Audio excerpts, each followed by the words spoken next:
सभी विद्यार्थियों के लिए एक बार फिर से आपका स्वागत है सभी का हमारी वीडियो में। और आज हम थोड़ी सी 2 मिनट 3 मिनट चर्चा करना चाहेंगे समय के बारे में।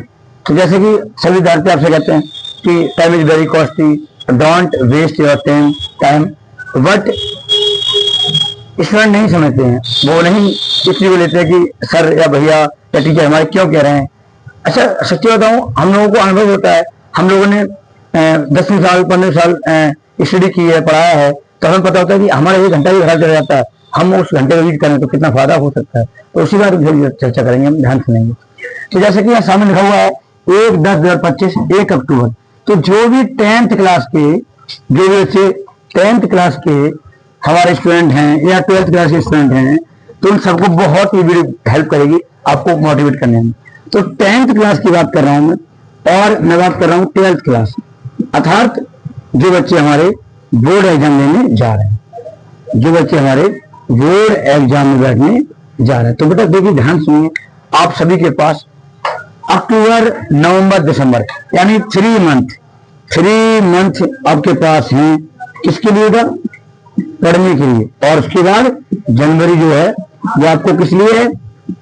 उसका रिवील करने के लिए या प्रैक्टिस लगाने के लिए।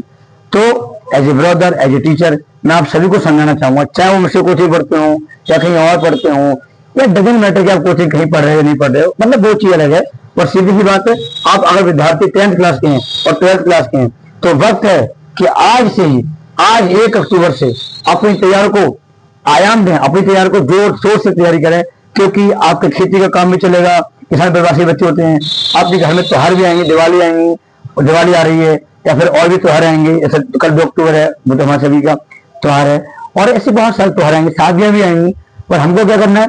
हमको शादियां त्योहार, बहुत ढंग से हमको शादियां त्योहार या फिर सभी चीजों को सेलिब्रेट भी करना, वो भी जरूरी है, बट हमको बस थोड़ा सा समय देना अपनी चीजों के लिए, और पूरा समय अपनी पढ़ाई पर देना। क्यों? क्योंकि that time you give your all time to for the study, then after the exam you feel good and you can maintain the good percentage in the 12th class and 10th class, because you don't do hard work at this time, and its effect is harmful for your future, for your competition, for your examination and for your percentage. Then I always try to my best to say that please understand my voice, understand my language, and please understand my words. What am I saying? मैं क्या कह रहा हूं, ध्यान सुनिए। और आपको अपने जो 5 सब्जेक्ट है उन पर सभी पर ध्यान देना है। जैसे आपके पास 5 सब्जेक्ट है इंटर में और 12th में, और 6 सब्जेक्ट कितने में? 10th में। तो आपको सभी सब्जेक्ट को समय देना। होता क्या है, बहुत सारे बच्चे मैथ में टाइम बहुत देते हैं, फिजिक्स केमिस्ट्री में टाइम बहुत देते हैं, इंटर वाले, हाई स्कूल वाले मैथ को वक्त देते हैं, हिंदी अंग्रेजी, हिंदी और सामाजिक ज्ञान उठाने देखते हैं, या फिर इंटर वाले हिंदी पे ध्यान देते हैं। मैं सच बता रहा हूं बेटा, आप सोच के देखिएगा कि प्रत्येक सब्जेक्ट है तो 100 नंबर का इंटर में, और प्रत्येक सब्जेक्ट आपका हाई स्कूल का भी 100 का ही। वो बात अलग है कि हाई स्कूल में 30 नंबर प्रत्येक के होते हैं और 70 में पेपर होता है। बट हम क्या करते हैं कि मैथ को पढ़े जा रहे हैं, और हमें किसी चीज को और समझ नहीं देना। अर्थात आप बात समझिए, जैसे हमारी बॉडी होती है, हमारी बॉडी में 5 संवेदी अंग होते हैं, आप सभी को पता है, आंख, कान, नाक, जीभ, त्वचा। अगर हम 5 की साफ सफाई और 5 ध्यान रखेंगे तो 12 साल समझ ध्यान से, अगर हम 5 को ध्यान रखेंगे तो हमारी बॉडी अच्छा काम नहीं करेगी। हमें अपनी त्वचा का ध्यान रखना है, जिससे हमारी त्वचा छोड़ न लगे। हमें अपनी जीभ का भी ध्यान रखना है कि हमें क्या बोलना है, क्या नहीं बोलना है, कहीं यूज करनी है, कहीं यूज नहीं करनी है। हमें अपनी आंखों का भी ध्यान रखना है कि हम कहाँ देखें, कहाँ ना देखें। हमारे हाथ में हमारी आंखें, कहीं देखिए अच्छी चीज देखोगे अच्छी बुद्धि बनेगी, क्योंकि किसी विद्वान ने कहा है कि पर्यावरण का असर मस्तिष्क, मन और व्यवहार पर पड़ता है। और आपको मेरी वीडियो में थोड़ी सी अंग्रेजी की मात्रा देखने को मिलेगी, तो उससे ही नहीं सोचोगे कि मैं अंग्रेजी आपको सुनाने की कोशिश कर रहा हूं। मैं कैसे कोशिश कर रहा हूं कि आप लोग भी मुझसे बेहतर या मेरी तरह अंग्रेजी बोल सकते हो, कोई बड़ी बात नहीं है, बट उसके लिए आपको बहुत हार्डवर्क करना पड़ेगा। और मैं बात पर लौट जाता हूं कि आपको आज से, यानी कि आज मतलब 1 अक्टूबर से अपनी तैयारी को आयाम दो, और कोई भी काम चले, खेती का काम चलेगा, पढ़ाई का काम चलेगा, या आपके त्योहार आएंगे, उनको समय दो जितना भी है, और जो टाइम बचा वो सारा समय अपनी पढ़ाई में दो। अगर ऐसा करोगे तो ये 4 महीने, ये जो आपके पास 4 मंथ हैं, ये 4 मंथ आपकी बहुत मदद करेंगे।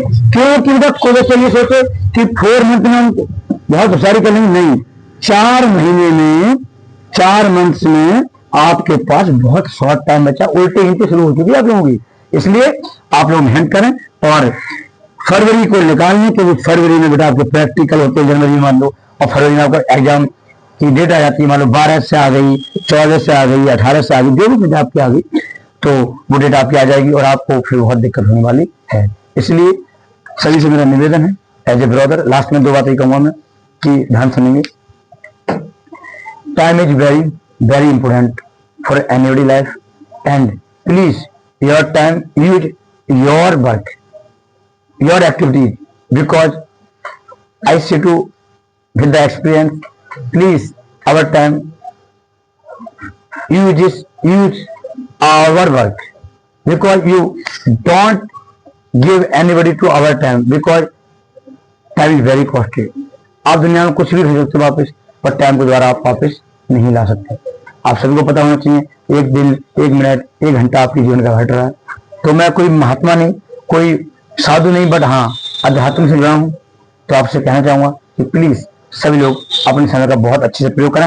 और ये बात किसी चल रही है, हाई स्कूल इंटर वालों की, और इससे सीख आपके छोटी क्लास के बच्चे भी ले सकते हैं, बड़ी क्लास के बच्चे भी ले सकते हैं, या फिर जो कोई काम नहीं करते अपने जीवन का सही दिशा की मोड़ दे सकते हैं।